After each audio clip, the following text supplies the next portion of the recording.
is Tupac Martyr, and this is Glyph. Real stories from names you may not know, or whose work you've probably seen, heard, or read without realizing it.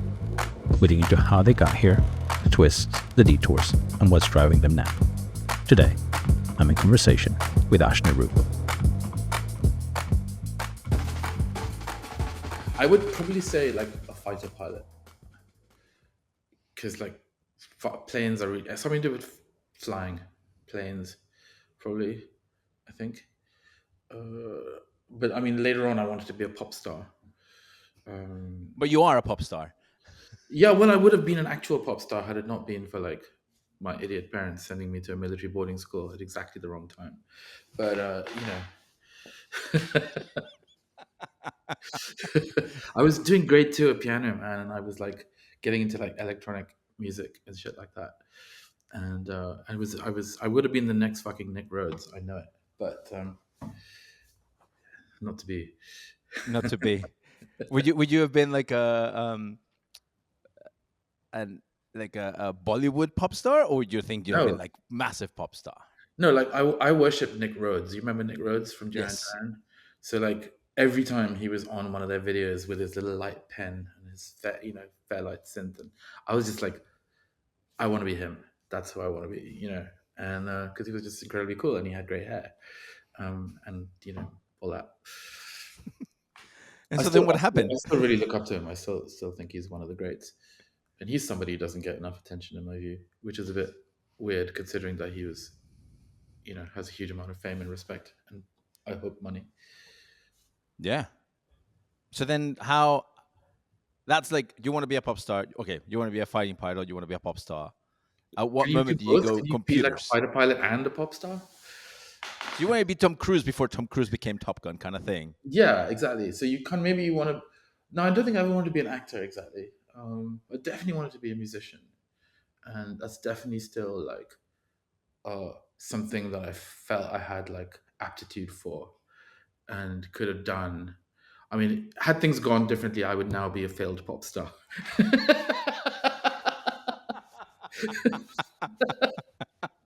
That's amazing. I'd be a washed up old has been. So then what Yes. Okay. happened? I'm gonna say fighter pilot slash pop star. Okay. Both of I mean, those. the fighter pilot to computers sort of makes sense. The pop star to computers is a little bit of a winding road, but Yeah. at I mean, what the thing is, moment? don't forget, at 5 years old, I'd never seen a computer or even heard of one. So, you know, Oh yeah, what was your first computer? my first computer was something called a BBC Micro, which it looked like a sort of plastic typewriter, and you put your television on top of it, or you put it under your television. Sort of And like with the Commodore 64 kind of thing. yeah, it was like the spotty rich kids version of the Commodore 64. So it was like completely uncool. It didn't really have all the cool games. I used to go around to my friend's house to play like cool C64 games, and it was like more expensive, um, but it was like way better for like programming and stuff like that. It just wasn't as cool. Um, but yeah, that was my first one. So I learned because there were no game. Actually, because there were no games for it, is how I learned how to program. Because there were no games for it, you had to make your own games. So like I did. But how did you like when did you decide that that's the computer that you wanted? Because obviously the C64 was out. Well, I mean, again, So like I was 10, 11 when, and my dad bought it. Like I didn't have any money. My dad was like, "I'm gonna get this computer," so I was like, "Fine." And then he and I kind of explored it together.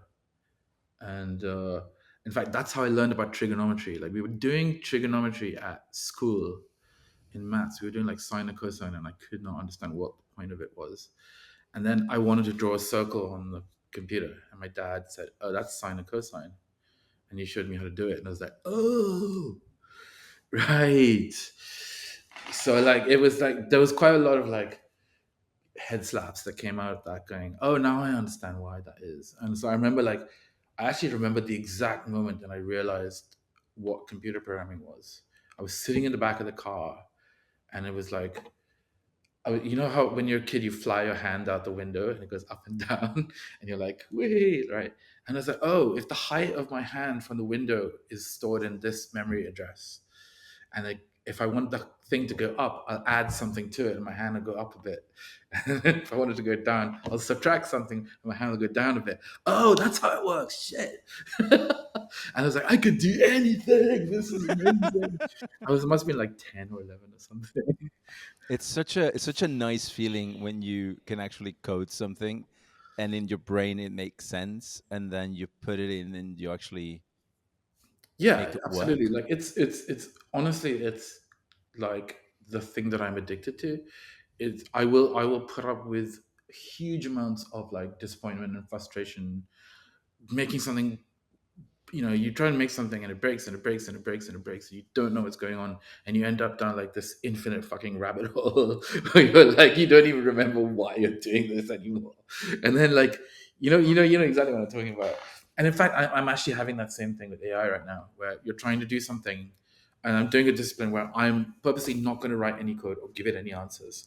I'm just literally going to like just say, no, that's not working yet. No, that's not working yet. No, that's not working yet. and, and it literally does that, where in order to fix this thing that's not working, it has to do this task.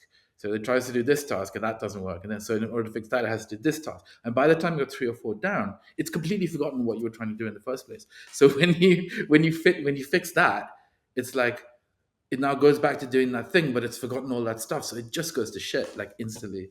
And I was like, all right, this is interesting. How do I fix that? Uh, so that's what I'm actually doing right now. Is like, is going through this exploration process of like, how do I write code with AI? Like, and the other part that's really interesting now is that it used to be that you're just coding all the time, right? Now it's like you tell it something and it goes off. Like the Claude code is so good now that it goes off and does stuff for ages, right? And it tries something and it doesn't work, and it says, oh, I'm going to add logging, so it adds logging, and that doesn't, and you could just see it doing it. And after a while I'm like, okay, you figure it out. I'm going to like go and play guitar or lift weights or like practice piano. So like or like I'm going to paint. I just got some paints and I'm like doing some painting. So it's like revolutionized my creative practice because I've got all this time now, but it's in these like short bursts.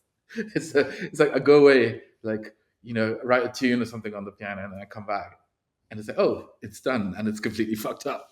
Okay, right, try this. I'm gonna go do some painting.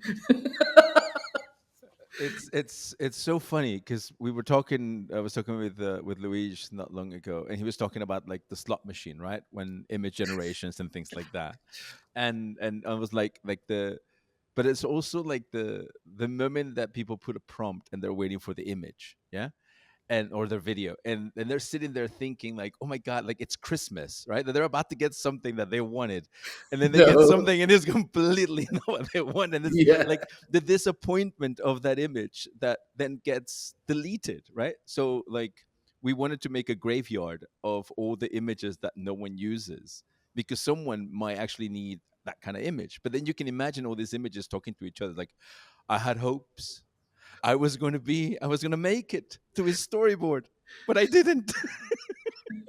but I think also what's cool is that if you're sensitive to it and you let it in a little bit, it actually changes you in a funny way, and it gives you ideas, or it gives you thoughts that you might have had on your own, but you know it is I do like use it a lot as a thinking partner. Firstly because it always makes me feel good. It always tells me that I'm really clever. It's like, that's brilliant. I'm like, yes, you're right, I am brilliant. Thank you for noticing, which I love, which is really great because honestly, when you're working on your own, like you actually do need a little bit of positive energy sometimes. you know I think with programming it's easier because there's always a reality check. Like either something works or it doesn't, and so you can't go too far off the reservation. I mean, I read this like New York Times article where this guy fully went into psychosis and was convinced he'd invented this new branch of mathematics or something, and he had no idea what he was doing, and he was like fully nuts after about like 6 months of talking to this thing. And I think we always have to bear in mind that we may not be as sane as we think we are. And and in a way that's what the good thing about programming is, that it is the ultimate sanity check. Like either at the end of it works or it doesn't. And so if something doesn't work, you may think it's amazing, but like it doesn't work. um, Are you enjoying seeing the AI going into the rabbit holes that you're not having to go through and seeing it fail massively sometimes, or is that something you go, oh my god, you were so close, but yeah, you Yeah, messed up no, here. I think not to get too nerdy on about this, but having done a little bit of learning into how they work. I mean, I'm not going to overstate that. I did like 2 Coursera courses and like a little bit of, enough to get a basic idea of how they work. And uh, when you see how things like Claude Code are wrapped around the engine that's under there, you're like, okay, well, I can think of a better way to do that. So, for example, there's this concept of context, right, which is effectively the history of the conversation. It's working memory, and when you go too far down this rabbit hole, like the stuff that's oldest just falls off the end of it, and so now it doesn't remember it. But if you could kind of create like a little sub agent, where okay, I've got to do this little task, I'm going to make a whole new agent, tell it what I was doing, and just send it off to do that thing. And then when it comes back, I haven't forgotten the stuff at the beginning. So I kind of want to like make little sub agents every time I come up with a task. And like Claude Code kind of has that feature, but it's not doesn't really work the way I want it to work. So now I'm like, oh, okay, right. This is what I'm gonna do. I'm gonna like fix that. Okay. And then I'm gonna get some results. But it's very much like every day now I'm kind of making like a 1 hour, 1.5 hour video where I'm just sitting down going, okay, I'm gonna do this experiment and I'm just gonna see what happens. And it's sometimes it works and sometimes it doesn't. But every time it doesn't work is when you learn. Right? When things just go like smoothly, you don't learn anything. It's like, oh, this is very clever. But then every now and then you hit something and it's like, oh, okay, right. Now that failed in this really interesting way. What do I have to change about how I'm doing it to succeed? Right. And then as long as you don't give up, the point is if you give up and just say, oh, AI is shit, then right, okay, then AI is shit. But if you think, okay, well, it couldn't do that thing that I wanted it to do. Now, how do I get it to do that thing that I want to do? And you don't give up, then you learn something, right? And then you come back to it, you come back to it. And so that's kind of what I'm doing. And it's not the most riveting viewing in the world. Well, you laugh, but actually, I watch your videos during lunch. Like when I'm having my sandwich, I watch your videos piece by piece, like 20-minute segments while I'm having lunch. Yeah, I was thinking what I might do actually I'm doing this guitar project where I'm learning this tune called "Never Going Back Again" by Fleetwood Mac. So, it's on their first album, and it's like considered to be one of the most difficult acoustic pop pieces there is. And so I thought, okay, really want to learn that style of guitar. Let me start with the most difficult one because then everything else will be easy, right? And this is about 6 months ago, and so every day, like I try to put in some time getting better at that tune. And so I was thinking, like, okay, what I should do when I'm doing these videos is just have my guitar with me. And so when I prompt it and it goes off, I'll just stop playing. Getting it So you get reminds two me for of one. the You it get Ash's reminds me of guitar the back. days of when we had to like put stuff to render, Yeah, exactly. and you had like those like 5 minute, 10 minute, sometimes an hour's Well, we gaps. had the same thing with programs and compilation. So you have to, when you're writing like C++, you have to like, okay, I did this, now build. Right, let's go and have a cup of tea, kind of thing. Yeah, exactly. Same thing. So when going back way back, when did you decide that computers was going to be your thing? Like that's the career that you're going to take. At which moment does the pop star dream die, or maybe it has never died? No, I But mean, I think like by the point that I was kind of rudely ripped away from the UK and sent to India, which had happened when I was about 13. I think by that time was like I was like a prototypical music nerd at that point. So we had like uh, my dad very kindly had bought this little box that plugged into the BBC micro that could make all these cool sounds, and then you could program it using like this weird Fortran dialect. And I was like programming tunes into it and like making synths and learning about the way you can get super fucking nerdy about music and music synthesis and stuff like that. And I was learning piano, and I was kind of super I was listening to pop music the whole time, and that was very much where my head was. I don't think I'd sort of said, oh, I definitely want to be a pop star, or I want to, but it's almost like I didn't have to. Like that's what I was doing already. Mhm. I was already a pop star. It's just no one knew it yet. Right? I mean, I would walk down the street singing shit the whole day, and you know, I was that was what I was doing 100% of the time.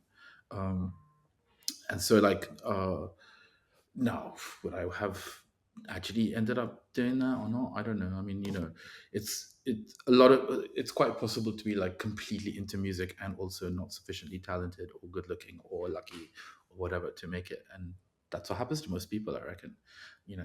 Making it in the music business is like winning the lottery, isn't it? Oh So, yeah. um,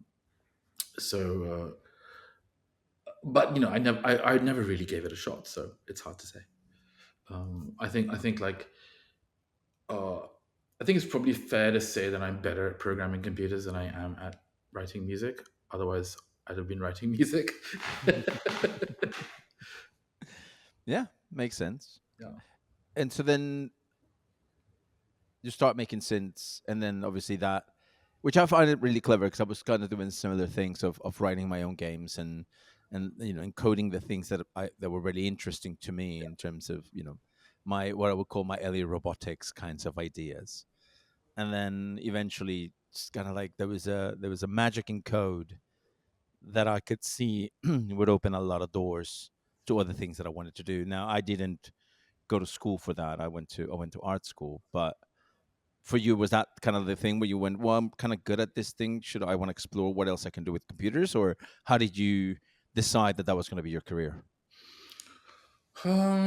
Yeah, I think what was interesting was I think maybe it's something to do with feedback where you kind of do a bunch of stuff and then some of it like people ignore and then some of it people go, oh wow, that's super amazing. And then when they introduce you to other people, it's like, oh, this is Ash and he's a computer genius. And I'm like, oh, okay, so I guess I must be a computer genius then. I'll do that. you know but also I think like over time, because music kind of got taken away from me as a thing that I could do, because I was sent to the school which didn't have a music program or anything like that. So, and it was like this weird military boarding school up in the hills of India, and you had to like march around the place with guns and run around hills at 6 a.m. and like it was just fucking weird.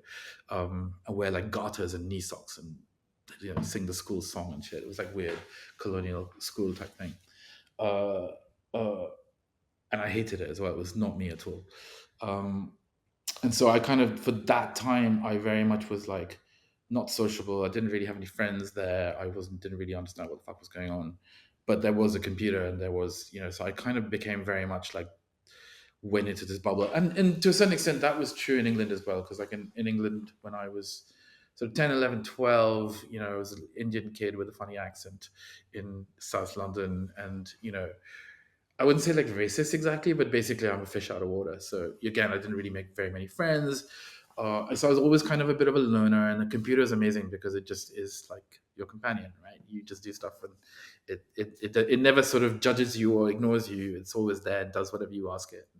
And so to some extent, I think, and it's hard to say whether it's my personality and just I wasn't very good socially.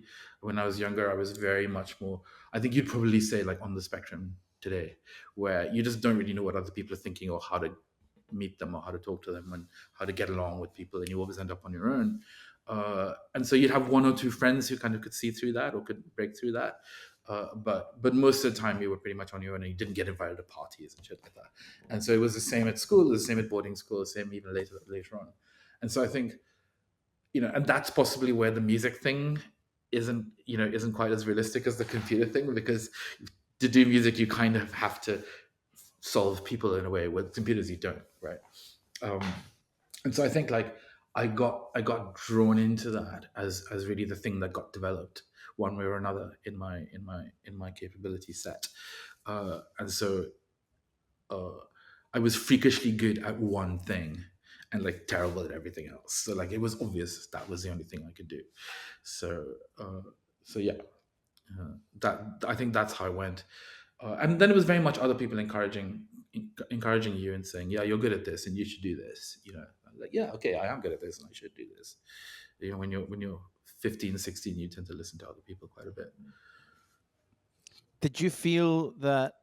because that used to happen to me all the time. That there was I always defend technology and computers because they were like my best friends when I was growing up. You know, and if someone kind of attacks it, it's like they're attacking my best friend.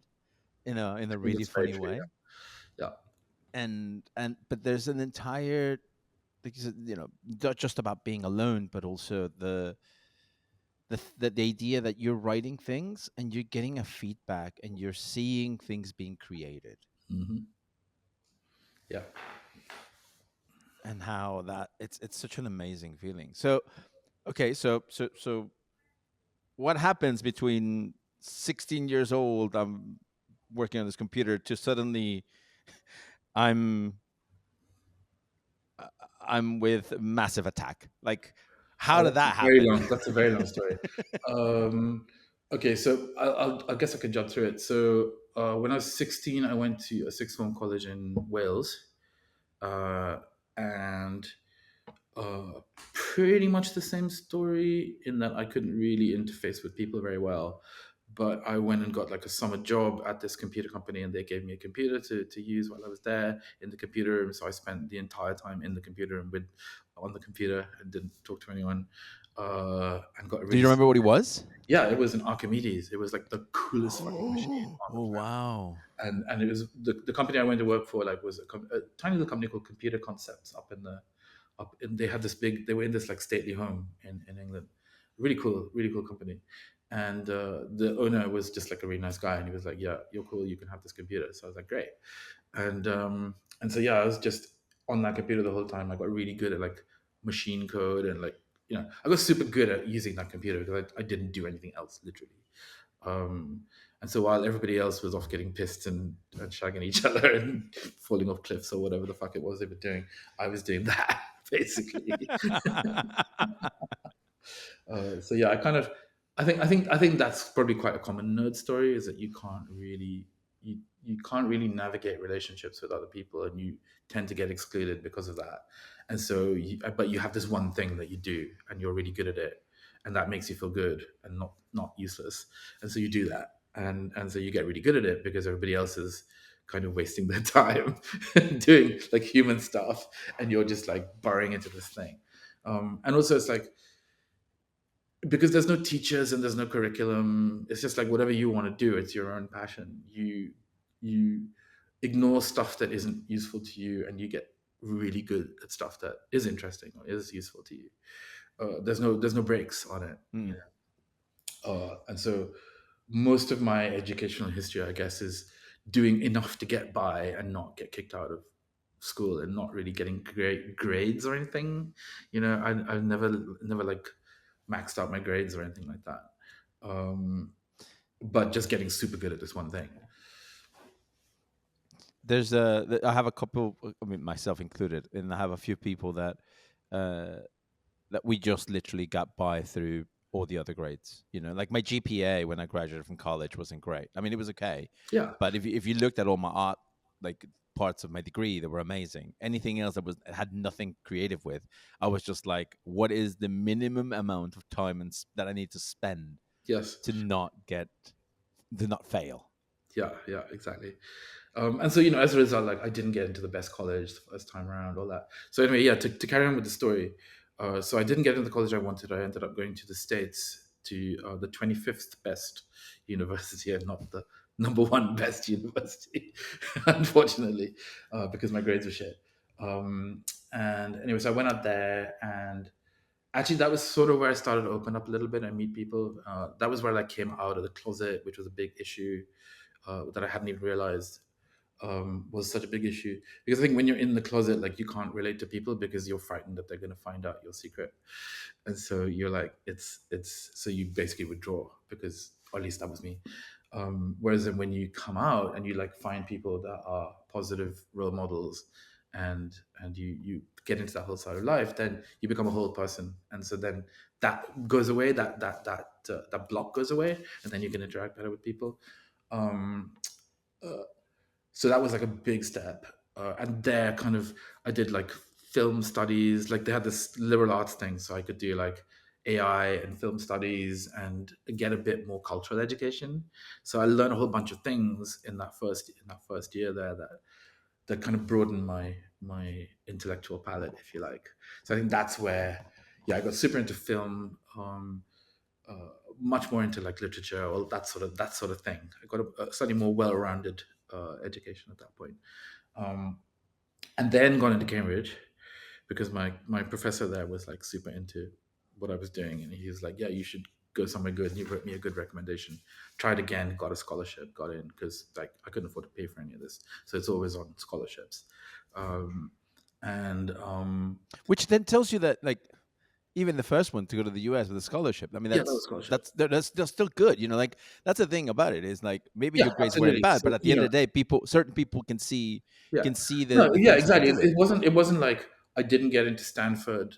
Uh, it was like I didn't get a scholarship to Stanford, right? It wasn't like, oh, I didn't get into X. It was like, you have to get a scholarship to go there, and if you can't get a scholarship to go there, then you're not going there. So like you have to be like exceptionally good to get a scholarship. Whereas 25th best university, I got like a 75% scholarship, so I had to like work doing like putting pepperoni slices on pizza and stuff like that to make the 25%. Oh man, I feel you. I had kind of Yeah, like and the then same thing. same at Cambridge. It's like I was on a scholarship, and I spent my first scholarship check on like an amplifier and a tape player, and so I could play the Pixies at really loud volume. And so like literally the first day my grant check came in, like I went round to Richer Sounds and I bought the system, and it was like all the money had gone instantly. Just didn't give a shit.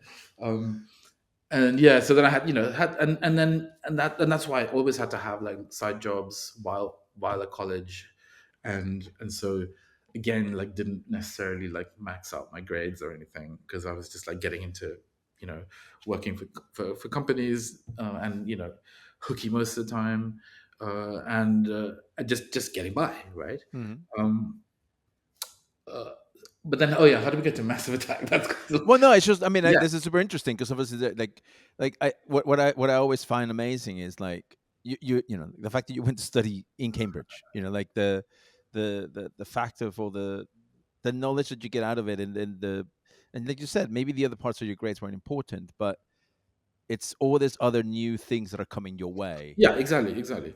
And again, Cambridge is very interesting, but I was always down in London. Really, London was where I should have been. It was always like I was supposed to be doing this thing, and I ended up doing this other thing instead, and got really into this other thing, which is not what I was supposed to be doing. Like literally. So yeah. So in fact, that's a really good way to sum it up. Went to Rochester, and instead of being good at like computer stuff, was doing like film and like hanging out with these people who are into like Jane's Addiction and stuff like that. Like literally, I went and saw Jane's Addiction live at the age of like 19 or 18 or something. It was like blew my mind. Right? Like Perry Farrell on the stage with like 15 million candles, like insane, super insane, just wonderful.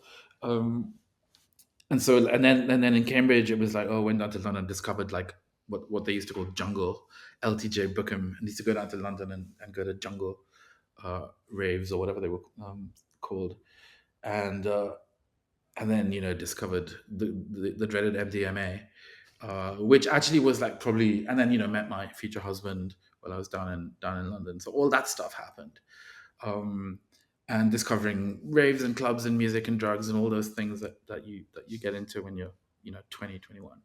Um, and so really that was much more important to me than any of the work, the computer stuff at that point. Uh, and then ended up getting a job at a games company when I came down to London, which was tangentially responsible for Lara Croft, the lady with the big gazongas and the two guns. Yes, of course, Tomb She'll Raider. shoot you if you don't look at her eyes. Um, she runs around Maya Tombs shooting puppies. Uh, that game. That was fun. So yeah, I worked for the company that did that, and we did like a shit version of that, which was like in a dungeon with less polygons, and you had to like chop things heads off with swords. It was horrible shit, just complete crap. But again, it was job I loved. Like with computers, I learned a ton of stuff because I was working in a real computer games company. So I learned how to write 3D graphics engines and all that stuff. That was cool. I mean, Um, you had to learn a whole lot about shaders, you know. yeah, no, I mean there wasn't even such thing as a GPU back then. Like we were hand tuning 80286 machine code to draw polygons pixel by fucking pixel, like Wow. texture mapped shaded stuff. Like it was, we got it. I remember like we got it down from like 30 cycles per pixel to 11 cycles per pixel while I was there. It was like the hugest. Like it took us like 6 months to do that. So it was really super fun technically, but it was like bullshit, like culturally, like it was just awful. Um, and but there was a bunch of artists there and a bunch of coders there, and you'd hang out with the artists and smoke weed and like go to sometimes go out. And through some of those artists, I met this bunch of people that were doing visuals, right? Uh, and I was messing around with like some weird little robot character that one of my friends at the company had created, and it was like this test character, and I was messing around with, and I showed it to some of these visual guys. They were like, "Oh, that's really cool. Can you make it dance?" And I was like, "Of course." So I did, and they were like, "Okay, that's fine. Like, do you want to come and do a rave with us?" And I was like, "All right." And so I went along with them with my computer, um, and it turned out this rave was a 50,000 people event for New Year's Eve at Alexandra Palace. And it was like Orbital played Chime at midnight, and like Jeff Mills Wow. came on, and it was like the most fucking insane experience. And of course, I was absolutely off my fucking face. And I had this experience of like seeing my little character up on this massive screen and like controlling this little robot dancing character that I just made like 2 days before, and like having this experience where like the music builds up and they go ta-da, and you're controlling the dancing, and everyone's kind of like responding to me, and I'm sort of weirdly like communicating with 50,000 people like Hmm. by pressing a button. And it was like, oh, this is a fuck ton more fun than writing computer games. I was like, okay, this is it, motherfuckers. Like this, it was just like, I can't even explain like how amazing that night was. It was just like insane. And that was like, okay, all right, this is it. Like this is what I'm doing. Um, and then coincidentally, not so coincidentally, I got fired quite soon afterwards. For Wonder why. yeah, it was like your surplus to requirements, Mr. Nehru. Uh, and then I was like, okay, and then I was like, oh shit, what do I do? And I sent all these letters off to all these other companies, and then I got some job offers because I had some experience now and stuff. So I was like, oh, okay, I could go and work for like Sony Computer Entertainment in Oxford Street or something, and or I could like I happened to have this friend from Cambridge who had started his own company when he came out of a chap called Charles Armstrong, and he had started his own company when he came out of college, just like that. Didn't even try to get a job or anything. And I was like, wow, that's cool. If that guy can do it, then like I can do it, right? And so I thought, fuck it, I want to do that thing that I did that night. I want to do that full time. And so I started my own company doing that. I was just like, I'm just not going to get a job, and I'm just going to try and get gigs doing that. And that's basically set me on the road to like meeting Chris and meeting Matt. Uh, Is so that when you Chris, wrote Mosquito? When no, so you I wrote so yeah. So basically, so I went off and did this dancing robot thing. Uh, I did my first gig I did was like 25 quid in Tunbridge Wells, and the train ticket to Tunbridge Wells was like 35 quid. So minus 10 it's already. like good business sense. So went off and did a whole bunch of gigs, and through them I met somebody at Return to the Source, and I got a gig there, doing like 300 quid a night, and that was cool. And so I sort of, and then maybe like 6-7 months later, I got a gig for £4,000 at Wow. MTV in Ireland. So I was like, you kind of just keep going at it because you don't want to do anything else. It's like however shit it gets, right? Like, and however much I was always struggling for money, because it's like you might make 300 quid this week if you're lucky, right? Like that was how it was. and so really scraping the bottom of the barrel there, like and having I had a hubby, or not a hubby, he wasn't my hubby then, but he was my partner, and I was living with him, and so if I couldn't make rent, it was like, okay, like don't worry about it, we'll just write it down on this sheet of paper here. I owe you. I owe you, and so without that wouldn't have been possible. But it was just like once I made that decision to do it on my own, I was not going to get a job. Like forget it, however bad it got. I always had like those offer letters sitting there on the shelf, and it's like, if I ever want to pull the ripcord, I can pull the ripcord. Like it's not the end of the world. But it was just like fuck that shit. No, I'm not doing that. Right? Because I think like when you start working for yourself, I think that was probably the first time that I ever actually felt happy. Like I think until that point where I was like, okay, there's nobody now, it's just you, get on with it. There was no boss, there was no teacher, there was no scholarship, there was nobody trying to control you, right? Or exclude you. Like you just did it or you didn't. And so I think that was the first time I was like, okay, I'm actually, this is the right thing. Like this is, I'm doing the right thing. And so through that world, it's like, okay, you meet DJs, and it's like, hey, maybe I could learn how to DJ. So I learned how to DJ with like vinyl, and I got super, because I was always very musically interested, and I was into music, and so met all these people who were like underground DJs in the techno scene, and we do like parties for like 200 people in like basements and like cool shit like that, and. And so I learned how to DJ, and I was like, "Oh, this is really stupid! Like all of this crap. Like I should write some code to do this." So I wrote DJing software, so I didn't have to beat match, and I went out and played a bunch of shows with it. Did not succeed financially as a DJ, obviously, for various reasons. Part of which was that by this time I was like 28, 29, and that's a bit old. That's a bit old for like clubs. I was gradually aging out of that. Um, and so and then basically what happened was I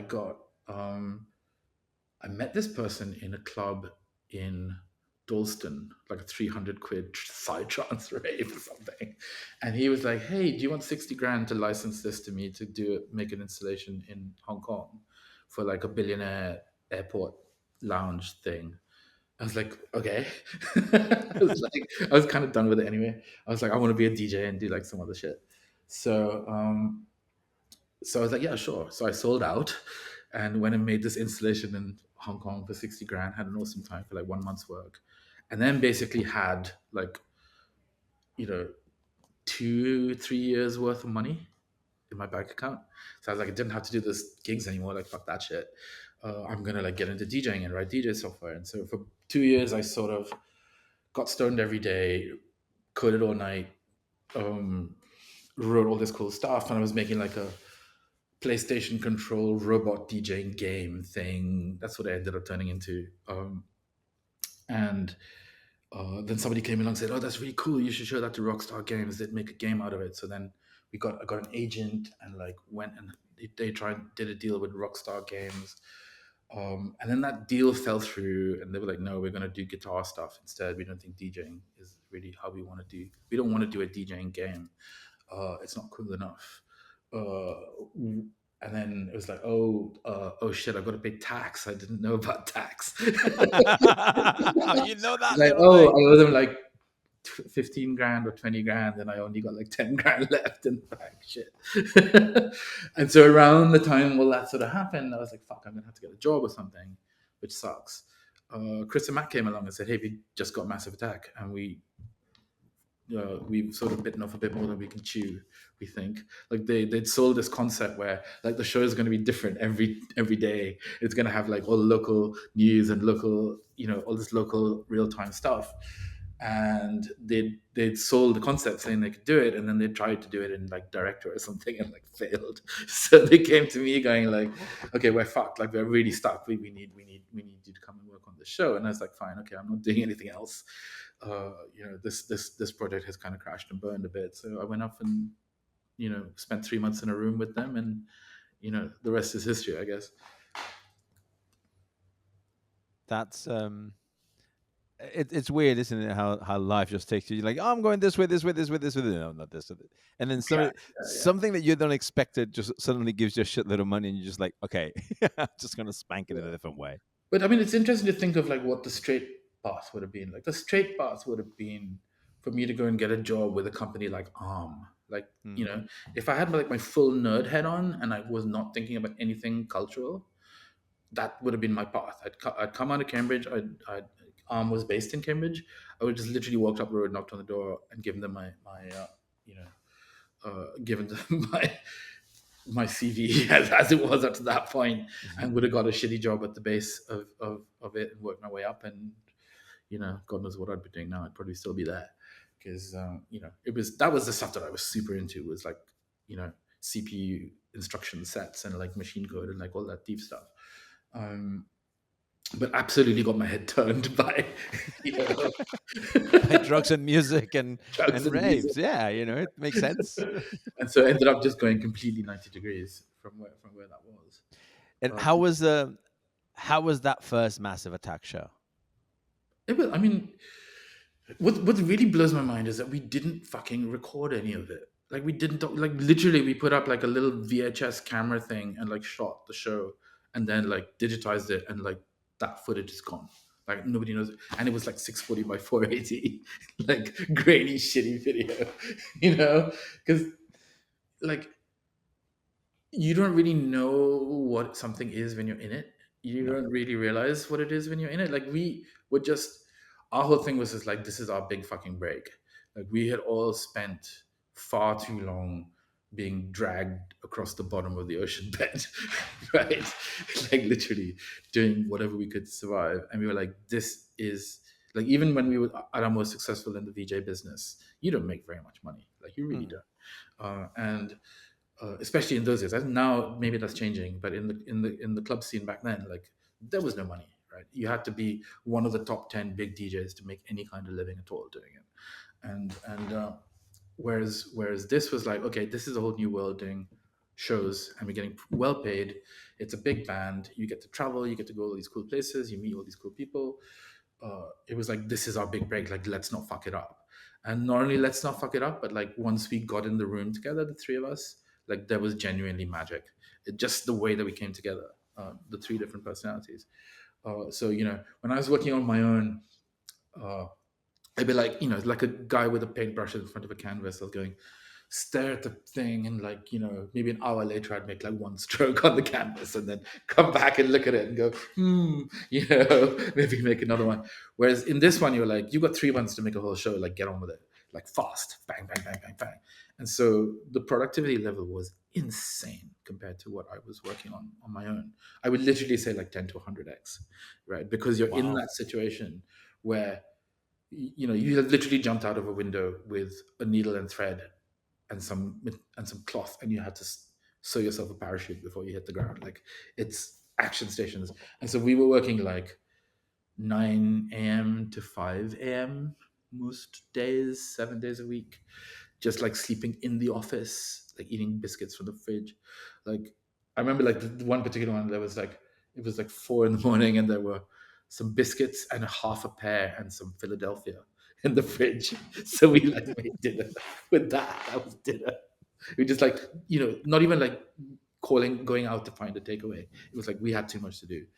Um, and so like that was like very, very, very intense. And I think when you're in that very intense thing, you're primarily ruled by, okay, like there's fear on the one hand because you have to get this done, but then every now and then you like strike gold because you're working so hard, and when you strike gold you really know it, and you're like, okay, that's fucking amazing, like let's do lots of that. And that happened with regularity on that show because we were discovering this new process. um, and so I think like, I don't know if it is because we didn't really know anything of the history of what we were doing. Of, you know, as far as we were concerned, we were the only people to have ever done it. Like nobody else had ever thought of writing code to make a show. Like that's crazy. Why would anyone do that? When obviously when you mature a little bit, you realize people have been doing that for a very long time. But in our own minds, you know, we were very much originators in doing this for the first time.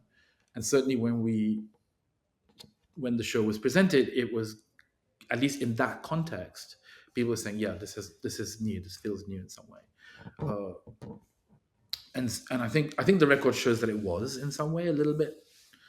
Um, I think for what the band was and that kind of world in which the band Yes. was, it was very different to Yeah. anything else that I had think seen I think before. if you look at the avant-garde, you'll see examples of that kind of work going back forever, right? But this, I think, was mainstream in a way that that was not. Yeah, it was. I mean, I remember seeing it. I was in Mexico City at the time, and I remember seeing pictures of it. And just kind of going, what in the world are they what are they using? Because you knew about certain softwares that sort of did something like that. Like oh, are they doing it with Isadora? Are they using like what are they using? And like I think that's the first time that I heard about Mosquito. My friend Jay Z told me about it. Yeah, he's amazing, isn't he? How he gets into stuff like that. But yeah, I mean, I think, and there is a kind of a through line there, which is this whole concept of like making your own tools, of just like when you are limited by the tools that everybody else is using, you're limited to making the same. You're limited by the same things that everybody else is limited by, and therefore it's quite hard to be distinctive. Uh, I have this exact same thought with immersive technologies at the moment, where everyone is stuck with what the engine can do, and not with new ways of partnering the engine with other things that exist in order to yeah, create yeah. new types of And I guess am I right shows. in thinking that now that's kind of Unreal / Notch are the two weapons of choice out there, right? Yeah, And bit of touch designer kind of thing. yeah, exactly. And but they all work in quite similar ways, and they all have particular things that are fast to do and particular things that are slow to do. And I think the critical thing about all of this is that you're always in a time poor environment. You're Mm. always in a high stress, immovable deadline environment, and so everyone tends to naturally gravitate down the same paths in the software because some things work well and some things are just too slow, and then they might be really interesting, but you just don't have the time to go down there because they don't do it well, they don't do it fast, and so you'll do a little bit of it and maybe you'll try it out in something, but you can't base your whole language on it. And that's actually one of the reasons that I still believe that Notch, in the long run, if they can survive the onslaught of Unreal, is going to do is going to be fine, and is going to win. I think they can survive because they're a good business, but I think that my money is still on them. Mm. Actually. It's yeah. I think that there's a few threading lines on that. Like because if we move the story forward really quickly, suddenly you do Massive Attack, and then in comes U2, you know, and that must have been another one. Oh crap! Here we go again.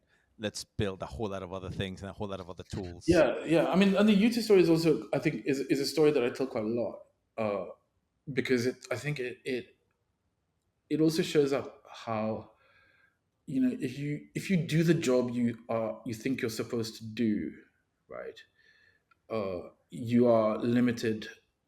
um I mean, you will always end up being limited by things that are impossible, that are impossible at that time. Okay, so uh and in U2's case, it was like we had to make 35 tracks and show them to the band, or to not to the band but to the show director. And so we made 35 tracks, except that these tracks were like very small postage stamp size bits of square video, because that was a low resolution show. So, so the canvas was like 27 by 64 pixels or something stupid like that, like really, really, blocky. And they picked us because of the Massive Attack work, the low res Massive Attack work we'd done. But we showed them the raw material, and it didn't connect because it was like really small bits of small bits of video, and so they asked us to visualize these in 3D, right? And because of the nature of how time works, there was like 3 days to do it. And so it was like, okay, you have to visualize 35 tracks that you've made in 3D in 3 days, or you've lost the biggest band in the world. Okay, so what are you going to do? And so, what would you do? Like, well, you would. I don't know, get 3D Studio and like borrow all your friends' computers or something. Like we didn't have that many computers even. I mean, how would you actually do it? Like it's and we realized that we didn't have enough friends and enough computers and enough time to get this done. So the only possible thing to do was to write a real-time visualizer in 3 days, which we did, right? How, I mean, when you without say it, we, how I mean, many of you were coding? no, it's just me. It's just me coding. Okay, I was gonna say. Um, and fortunately, because I had this 3D engine sitting there, I could do it. I was so it was just like, and we talked about it. Oh, wouldn't it be great if we had a 3D visualizer? Because we kept bumping into this problem, right? You have to show people how it's going to look, and that's really hard, right? I remember we did like a thing for Kylie Minogue where there were like LEDs on the dancers' costumes and stuff like that. And there was just no way to show them what it was going to look like. Impossible. You had to actually do it. And then it was like, oh, this is really cool. And then, uh, but to get the go ahead to do something, like you have to actually kind of sell it in some way. And so we kept bumping into this, oh fuck shit. And we'd go to the pub and go, really, one day we should really make a visualizer. Yeah, we really should. That's too hard. It's too big, right? One day. And then when the time came, it was like, okay, we have to make a visualizer in 3 days. Then like all the questions went away. It was just, you just do it. You just sit and do it. Because I'm not gonna fucking lose you too. Forget that shit. Right? I didn't come this far to fuck up like that. So let's do that. And so literally 2 days worth of work, we had something that could get us through that meeting. And it was like play the track and go from one point to the other. And what happened in that meeting was there was a complete tone change. It was like, oh, this is cool, right? How does it look from here? And like, what happens if I move the screen over here? And it was like, now you're suddenly playing what ifs, but you're playing what ifs in the meeting. You're not doing like a visualization and coming back next week, right? This is like instant. And so like they walked out the door and we were like, holy shit, what just happened? Like, it's one of those like, this is it, right? And I think you have those moments where you just go, right, this is it. Like whatever happened there is what we're doing now, you know. And I think that as like I said, as someone who was using tools at the time, the visualizer when I got it showed, this is 2007. I was like, what in the world? Like, because nobody had a visualizer. It was not a thing at the time, and it was just like, Well, I mean, I think it was a thing in lighting, right? WYSIWYG had existed for quite a WYSIWYG while. had it, but then trying to bring video into WYSIWYG, like there was no connection of our media servers into Yeah, light. and I think people still do things that way, and it's a way of doing stuff. But I think again, like we didn't even know those things existed, so we didn't know WYSIWYG existed. Like we were not into lights, so we had no idea what was going on, and so for all I know, there was a visualization tool out there somewhere that could have done it, but like uh, there was no way that you were going to be able to get that shit working in 2 days, right? That's Mm. whereas because I had this toolkit of stuff, for me it was like I wouldn't say like 20 minutes, but it was like a couple of hours to get something in the air, right? To cobble things together, just very, very basic. And it was crashing all the time, and it wasn't stable in any way. And it did exactly the one thing that I had to do to get us through that meeting, right? But like, so I think if you sat down and said, oh, we're going to make a product and let's do some requirements and let's map out the total addressable market and how many developers do we need and what's the user story, like nobody would ever fucking do it, right? And actually that's kind of like my beef with a lot of the way that software gets made is I don't think it's good for innovation because it's always too much about planning. Sometimes you just literally have to go, we have this problem. If we don't solve it right now, we're all going to die. Just fucking write 10 lines of code and make it happen. Like, don't worry about it. Just do it. Do whatever has to be done. Begin now. Um, and I think I think that spirit goes away over time. You become more risk averse. You don't want to lose your place, your position. And Yeah, and that's why I think like true innovation really only happens in smaller companies, because when you're a smaller company, like it's do or die. mm. There's no room for failure. If it was a big company, what would have happened in that story was they would have just lost the gig, right? And it wouldn't have mattered. Oh, we've got 200 customers. What's one customer? Right? They'll just do that. Oh, we lost that customer because they wanted a thing that we couldn't do it. We didn't have time. Okay, and had there not been a programmer like me in the room, when that request was made, right, then that request would, something else would have happened, right? Um, Whereas if you have somebody on your team who can do that and just like magic something up, that's what you need right now, then right, you'll do it. And so I think like having an alternative is why that stuff doesn't happen. Mm. In our case, we had no other choice. There was no other choice. It would have been ended up being like Photoshop drawings with something stuck on top of it or something like that kind of thing, you Yeah, know? exactly. They would have, somebody would have cobbled something together, but that new thing wouldn't have happened. Yeah. Yeah, it's yeah. Like I said, if I remember seeing it for the first time, it just blew my mind on the possibilities of it, and obviously the uses that we've had of it for the past 20 years of it. I guess is the best way of putting it. Yeah. Um, so three of you, then if once again we skip really quickly through it, suddenly you are like you're part of like you're part of what probably is what considered one of the biggest contributors to um the the world of screens and lights and artwork that we know now. Like the reality of it is you guys made things that seemed impossible at the time, but you found a very nice creative edge in making this things that you were making. And I think a lot of it came from that, exactly, from being able to have a vision and how to make it, and then you writing or your team writing the code that could actually drive that.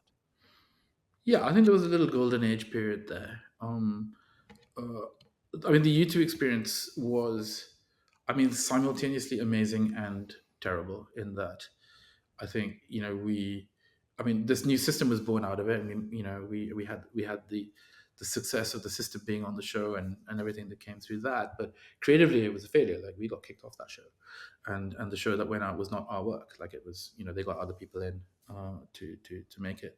The material that we produced was not good enough for whatever reason, and you know part of that I think was our own naivety and arrogance and not really knowing what the hell we were doing and how to navigate a structure like U2. Big corporate rock and roll assemblies are complicated things, and you know, we had a sort of comfortable experience with Massive Attack, but that was a very different scale and a very different set of people and all that politics. And so I think things could have gone better. Let's just say, like I think we pretty much got summarily ejected from that process, and so we came out a bit bruised. And there was quite a lot of self reflection, and I think the thing that we drilled down to was actually the source of our dissatisfaction with bands and why we were never really going to get on with them was that on some level we wanted to be the stars, right? That we were egotistical enough to believe that it should be our name up in lights, and and so there was this sort of circumstantial and also slightly driven move towards let's make art. So let's do that stuff that we do. Like let's make cool stage shows, but like let's just make them and let people go across the line. So instead of it being on a stage and looking at it from over here, we should let people walk into it and play with it. Right? That's more fun, right? And that was sort of the drive behind that direction. So it was simultaneously there was we love making this spectacle. Like we really enjoy the feeling of tons of people and lights and LED and whatnot, and music. But also like working for a band is dissatisfying. Touring is horrible. Uh, you can't really, and also we looked at the people who are successful in that field, and to be the show designer for a band like U2, you have to have been with them for 25 years and found them before they got big and seeing off all challenges, over that time. That's not really something you build a company doing. It's not a business plan doing that. And if you really want to be a business and to grow and to make money, and to have some kind of stability, which we had never had, then that was not the path. That's definitely not the path. Um, so I think a lot of things pushed us out of that world, pushed us forward. And then it got to the point where literally like we were turning down Celine Dion, because we just couldn't stand doing the idea. We turned down like so many crazy bands. Like we turned down Skrillex about 200 times. And the irony is that I really like Skrillex now. I'm a fan. I'm a fan of Skrillex. I'm like, come back. All is forgiven. I should I'm have still told him. here. I can still Yeah, develop I should something tell him for how you. UVA, those UVA people that kept fucking you off. Like, I saw that. I saw his and Fred again and Fortet's gig at Coachella, and it's like my favorite video. For some reason, it got taken down, but it's like literally my favorite video from last year. I was like, I would have loved to work on that show, you know, back in the day. So it's really funny now because when I hit 30, like I literally woke up on the morning of my 30th birthday and it was like, I never have to go to a club again. Right? I was so fed up of clubs by that point and visuals, the constant like staying up till 8 in the morning and like, all that shit. And then, after the U2 thing and the concept of doing a band. Oh God, I don't want to do a fucking Red Hot Chili Peppers. Oh my God, do we really have to say yes to the Red Hot Chili Peppers? It was that attitude. It was like they're literally, they're gonna pay you £250,000 and you have like minus 100 grand in the bank, like literally, and they're gonna pay you £250,000. And the only response is, "Oh shit, do we really have to do another band? Oh shit, I guess we have to." Like, and predictably, it was a horrible experience. Like, we hated doing bands by that point. I remember those meetings. Yeah, it's just I like remember the creative meetings it's of like that. yeah, and every time we tried to do a big band, it just always ended up as a fucking nightmare. It was just like never good. With one exception of that was Massive Attack because going back forever, and so coming out of that. Having spent like I don't know 25 years literally doing show after show after show after show, and then in the D3 scenario, you're now one step back where there's 100 shows going on, and each one of them is blowing up one after the other, and you're getting like all this pressure coming down the line of like this shit's not working, we're gonna sue you, get on a plane, go and fix it, all the time, like literally 24/7, 365. There's no rest. And like on New Year's Day, you'll be at like the Detroit Motor Show, and like someone's complaining because like video glitch for like 0.05 of a second, and they've got it on the tape, and they're like, "See, you fucked up. We're not paying you." It's like that kind of shit. And after a while, you're just like, you wake up in the morning, and I just can't be asked doing this anymore. It's like too much. The joy goes out of it. I think like when you're doing it and you're very close to it and it's creative, that's one thing. But like when you're dealing with the fallout of like 200 different shows, it's like it's a different kind of pressure. um and to be honest, like I have a lot of respect for the people in the company today, because like the shit they have to put up with is like it's amazing. That the pressure they have to put up with is insane. um How and many coders did you have when, let's say, 2015, 2016? Like, 2015, because when did you split? When does UVA D3 split? Is that well, like UVA D3 splits, I guess. I mean, D3 gets created as a it was a slow process because we didn't just go, oh, let's make a new company, bam, because the way it worked when it was all UVA was if the art side was having a shitty month, then we sold a couple of machines. It was like, oh great, we're saved, we don't have to fire people. So it was, and then if we didn't sell some machines and UVA got like Jay-Z or something, then oh great, we're saved. So it was each side was kind of help bailing the other out a little bit. And so we didn't know whether, if we split it off and we can't do that anymore, like is UVA going to fail or is D3 going to fail? We didn't want that to happen. So we ran it as a separate accounting entity for a long time, but not a separate company, until we were sure, okay, yeah, they're both going to stand on their own 2 feet. And then we made that company. So it's quite a long process. But and that's why it's hard to say, okay, there was a specific Mhm. date where it happened. But the kind of, I guess, like the golden years of D3 was when we had Luke Malcolm, we had Greg and Tom, the two co-coders, and Peter Schubel. Uh, so it's quite a small little team. Quite a bunch of rock stars too, if you think about Yeah, it. and then Matt Svoboda came on board. There was a little moment there where we had a really damn nice team. And Notch, or Demolition as it was called then, was created and brought into D3, and that was a very, very exciting time. And the 4x4 was getting created, and we were making our own hardware for the first time. The VSC stuff was happening. So I mean, that was like a kind of like the golden age for D3. I think was when that team was there. Um, And what was in parallel? What was happening at UVA? Was that still Ali, Ben, Tim, Matt? yeah, so UVA at that point had I think achieved some kind of maturity, right? It had a really good stable team. It was producing really consistent work, getting good brand stuff. I think we fucked it up slightly by deciding that UVA was going to be an artist and try and make it in the art world, and we were going to make this thing called Artisan that was going to do bands and brands. I think in hindsight, we probably shouldn't have done that because that muddied the water a little bit. But things, I mean, basically they were really good. I mean, to my day, I think it's one of the most creative places that I used to Yeah, go I mean, it to. was it Like was just as a walking in building. every day. Yeah, it was an amazing place to walk into. It was like a James Bond laboratory. There was just always random shit going on. It was beautiful.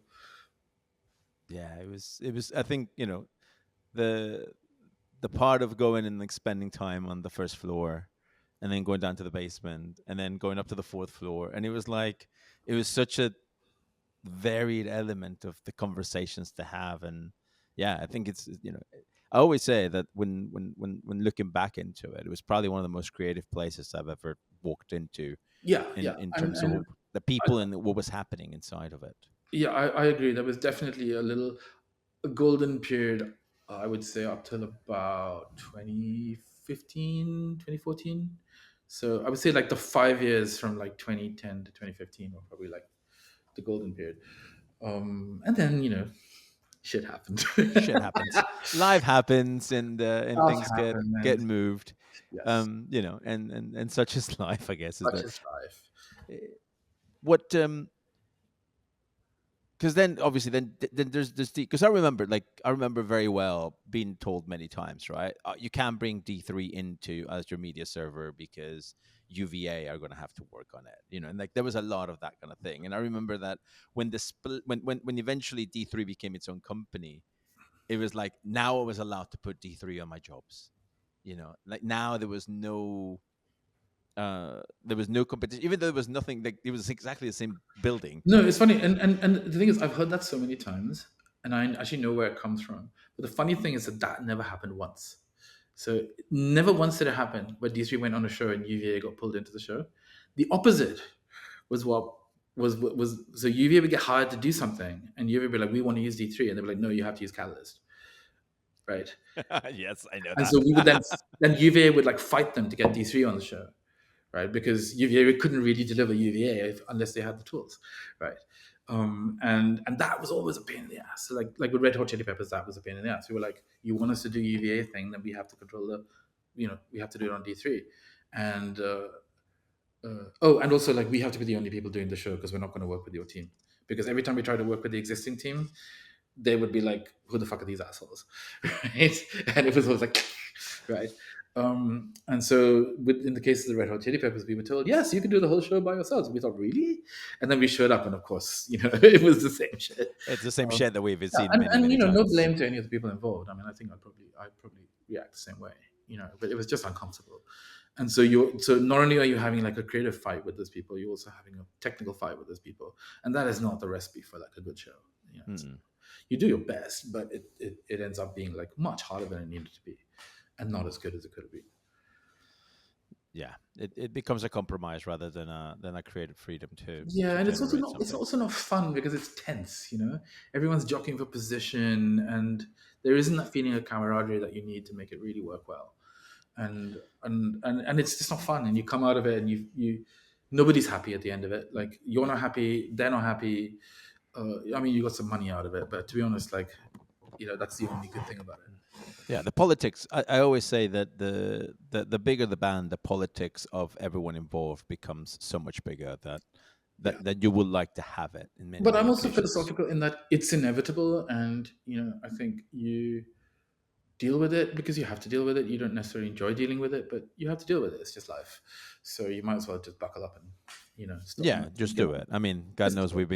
we've been in more political situations than we would like to to Yeah, know. and over time, you maybe get a little bit better at it, but not really. I don't think you ever really get good at it. Nah, never. It's definitely part of the part of the business. That's why it's called Yeah, I business. think to be good at it, you'd have to be some kind of robot and not feel things. I think What's the like? See, I can talk a lot about like the influence of the amount of people that UVA and D3 have thrown to the rest of the creative world. There's that's a given, and there's a lot of those people that I will eventually want to have in the podcast because I think that there's yeah, an I entire think that's institution that that's comes our from out legacy. of If it. anything, I think that's our legacy. That's the thing that I'm proudest of is that these amazing people, first of all, knew we existed and found us and came and said, "I want to work for you." Like that's a huge thing for those people to do, because they could have done anything. None of them were like struggling. They were all super competent, um, and would have been snapped up by any company that they'd applied to. I think.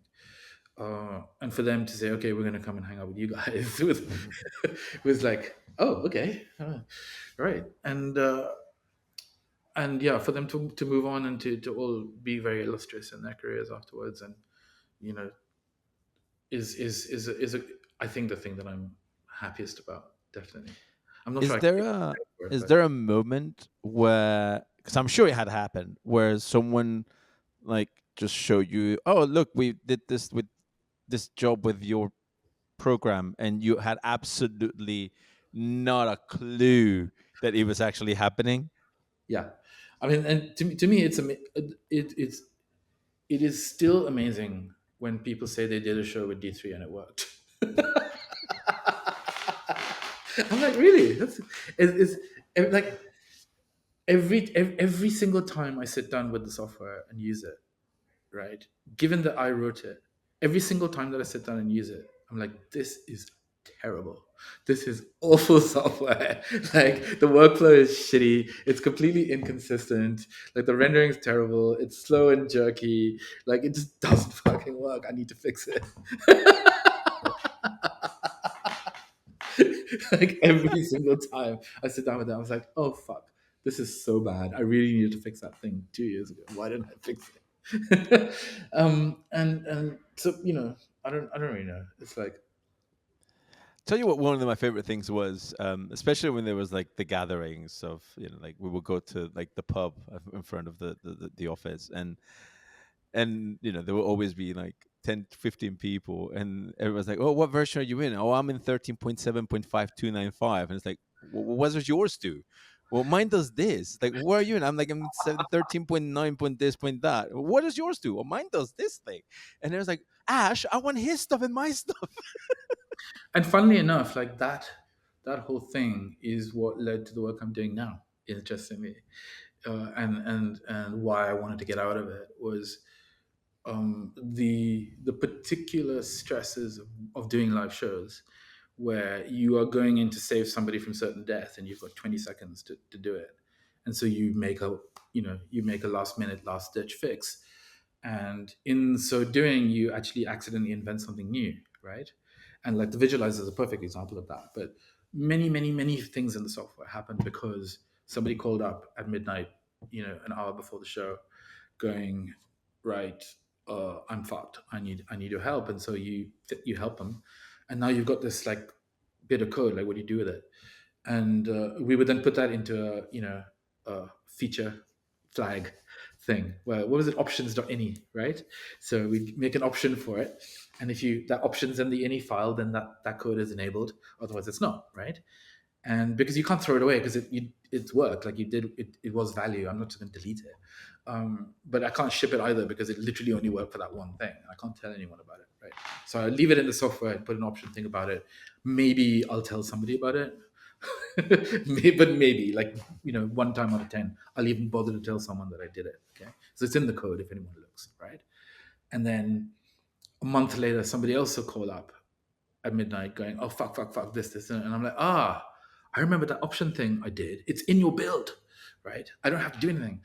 I just like spell it out over the phone, like he's in front of like a massive speaker stack, and I'm like, it's dash something underscore what, until that feature.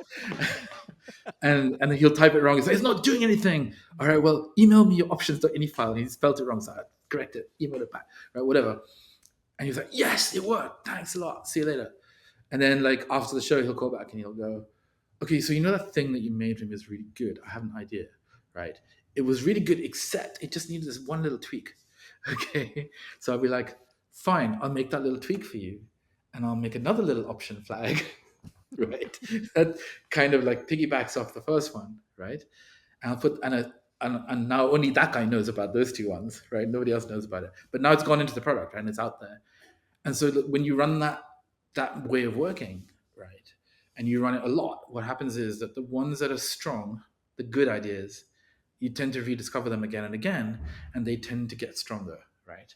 They're all in the software, but these different features are all in the software in different ways, and they're with these little switches, right? And over time, the ones that are good get better and better and better, and more people know about them. They're kind of like the secret menu options on In-N-Out burgers. That's the metaphor that I like. Okay, and you're like, okay, but this is at some point you realize, okay, like literally everybody is using this feature. The first thing they do is they turn on that option for whatever it was because it's really good and it's stable and it works. And people have been doing that for like 2 years. Why don't you just fucking release it? So then what happens is you go and you write the manual for it, right? You you write a little blurb in the product thing, and you go, hey, guess what? Release 12 has this new feature, and everyone goes, yeah, we know. We've been using it for like 2 years. Okay, and now you instead of having the enable switch, you have a disable switch in case you don't like that feature, right? And so over time, I read, this was the way that we had to go down in order to make things work because that's just, it wasn't like we decided this was the right way. It just was the way that ended up happening. And the problem is, of course, that you end up with a massive mess in your code because there's all these little things that you did for somebody at some point, and they're all gated with these little things, and the code becomes a big mess. And when someone like Tom or Greg or someone comes to look at this, they have a heart attack. They're just like, "What the hell have you done? Like, this is ridiculous. Delete all that code." I was like, "No." There's always this tension between like trying to make something that is a stable, good piece of engineering and something that actually works and does what you need, right? It's quite hard to do both at the same time. And so I started thinking, well, this is a bit stupid. What if there was a better way of doing this, right? What if there was a way of expressing this idea of features, right, in a programming language? I was like, what if my programming language understood this idea of features? And I can make this new feature and it just goes in the code and it doesn't bother anybody who doesn't want it. But it's there, and anyone who you can do a search and you can find this feature and you can turn it on. You can look at the code, see how it works, and it's all nice and nicely structured. And Tom loves it, and Greg loves it, and all our users love it, and they get it. And there isn't even like versions of the software. Like we just keep releasing new features, and then when you come and do a show, you just like, oh, I want these features and not these ones. Right? I don't want all that color correction shit. I don't need it because I'm doing rock and roll. They don't care about color. Or I'm doing a film and they really care about color, but they don't care about like beats and bars because they're not doing music. So I just don't want all those features because we always have this thing. Now we're in so many different markets, right? So we're in theater and they need a bunch of things, and then there's like fixed installs, they need a bunch of things, but all of those things are in the software, and now it's this big fucking mess of stuff, right? And so people are going, well, should we have one project for film and one product for film and call it like D3 Film and take all the shit out they don't need? Should we have like expansion packs and you charge? And I was like, no, you can't do all that. And there's no really good answer to it, right? In the way things work right now, like how do you make a single product for like lots of different people who all have slightly different needs, right? It's not really very well solved, okay? Especially when you think that like stability is super important. So I could go and use this particular build on like 20 different shows, and it comes out it's super strong, and then we could go and make our really nice new release that we release to everybody, and you shouldn't use it because it's gonna fucking kill you because no one's used it on a show yet, right? And so like actually, if you're I see you nodding your head because it's true. It's like if you're smart, you won't use a new version on your show. You'll use like a Stable. dog, Yeah. one that's been through a ton of shows because it's going to work, right? And so eventually I think I realized that that was not going to be possible with things like C++ and DirectX and all the tools we were using, the languages we were using, and decided that I was going to make a new programming language that did it that way. And so that's what I've been working on for the last 5 years ish, since I kind of ejected myself from disguise. I've always I always use a quote from Ollie Metcalf when he says that sometimes in his shows he's using a D3 and he feels like he's driving a Ferrari to get his groceries because there's so many powerful things inside of it, but he doesn't use a single one of them. But I think that especially because of the way that you've seen this materialize, most people don't remember that media servers have been a thing for the past 20 to 25 years of our life, but obviously the evolution of them has been very, very different, and obviously people have copied each other in certain elements, and then other people have done their versions of it. But I think that seeing especially the variations of the different types of uses that come from it, like having that overall vision and realizing once again the tools are not made for what we need them to do, but rather there's a new type of thinking that needs to come in order to Yeah, compartmentalize it 100%, into 100%. this. And the so the start of kind of this new chapter for me was going, okay, this feature, I call it feature modularity. Okay, this idea of like structuring a program in this way is kind of, I think, a big idea, or it's at least the biggest idea I have had, and therefore I would be doing myself a disservice if I didn't. It's kind of like when you make the visualizer, you're like, oh, this is it, this is what I'm doing. Like this feature modularity idea was the next one, where it's like, oh, that's how it has to work. Definitely, I don't know exactly how it works, but I know it has to work like that, because that would solve all the problems we had in the last 20 years. Like if I had this thing 20 years ago, the story would have been very different. Okay. um, and even today, like they're still fighting against these same problems, that because those are problems that are endemic to the way that whole thing was built, right? And so it's incumbent upon me to do something about it, and therefore I cannot in good conscience keep fucking chipping away at the old thing when the new thing is here, like I see it, right? um, and so I already did like 2 or 3 different implementations of this language.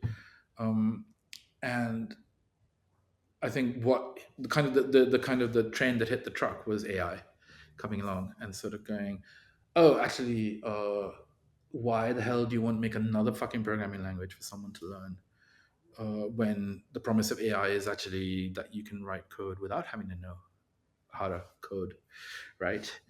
um, and so what I'm exploring now is a combination of this idea of feature modularity, like let's structure a program this way, but with natural language. Okay, so rather than having to write things in Python or any particular syntax that has to be just like this or just like that, that any person, yourself, me, my mom, my hubby, should be able to tell the machine what they want it to do. Okay, and when they want to refine it, they should be able to make a new little blob that they tell it, actually, a little exception to that, do it this way. So kind of the same thing that I described before, whereas like you make a little feature and you specify it usually in like one paragraph. It's very small, right? And then it does something, and you're like, yeah, okay, technically that does do what I told you to do, but like it's got this stupid thing. So I'll be like, make what I'm doing right now is make me a viewer for text. Okay, I want to give you a markdown file, and I want you to render it in a little window, and it does it, and it's not very good. Like it has all kinds of bugs with it and stuff. And then I go and I reach out and I try and scroll down, and it doesn't scroll. Of course, it doesn't scroll. I didn't tell it that it had to scroll, right? So then I make a little thing that says, actually, yeah, it has to scroll as well, if you don't mind. And then it's like, then it scrolls, and it scrolls off the bottom, and you're like, no, okay, don't do that. It should stop when it gets to the bottom. So it's sort of like, but what's happening with the AI stuff right now is that you'll have this conversation with the AI, right? And eventually you get some code out of it. And that little conversation that you had, you throw it away. It's gone. Okay.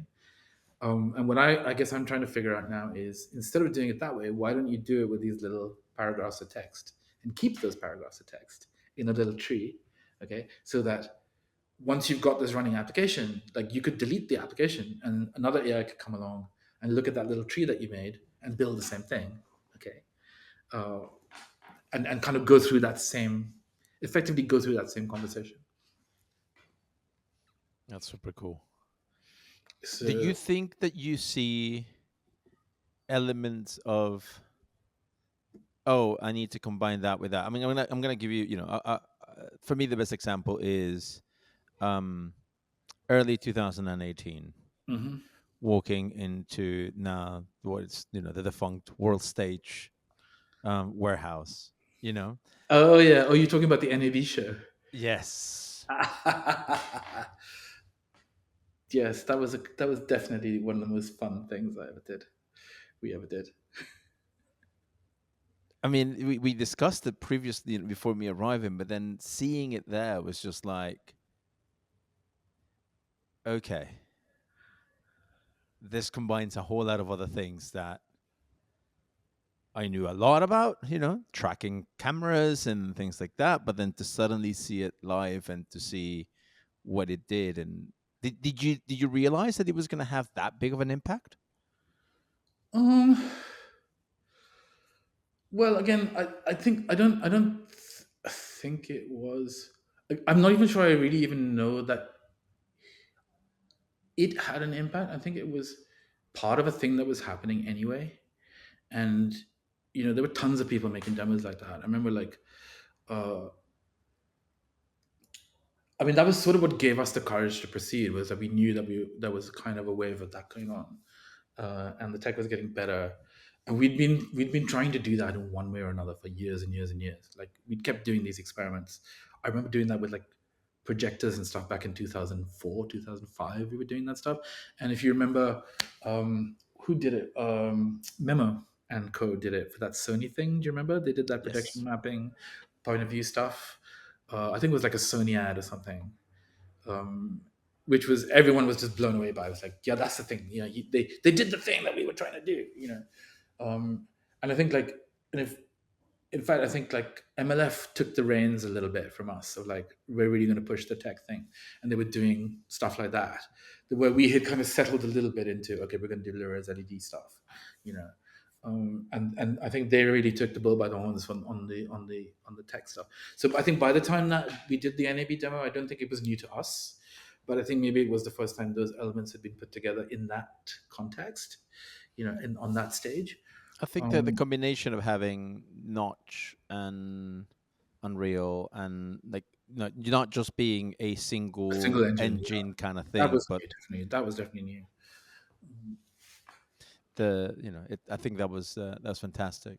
That pissed One off thing Real that so much. That pissed off the Epic guys so much. It's like we worked till like 6 in the morning, me and Tom, getting that demo working, and then, because knowing that they were all coming the next day, and we thought they'd be like super into it, and so Epic came up to the stand and they looked at, we showed it them very proudly. We had like 3 hours sleep, and they were fucking pissed, man. They were so pissed. why? Well, I mean, I was mystified by it. But how dare you show us another engine on a stage? It's like, what do you mean? It was like, I literally, at that moment, they became like mortal enemies. It was ridiculous. Wow. Um, Funny as hell. one of my favorite things that you've ever done has nothing to do with tech. It has everything to do with people, and that is the playlist for support. Oh, good lord!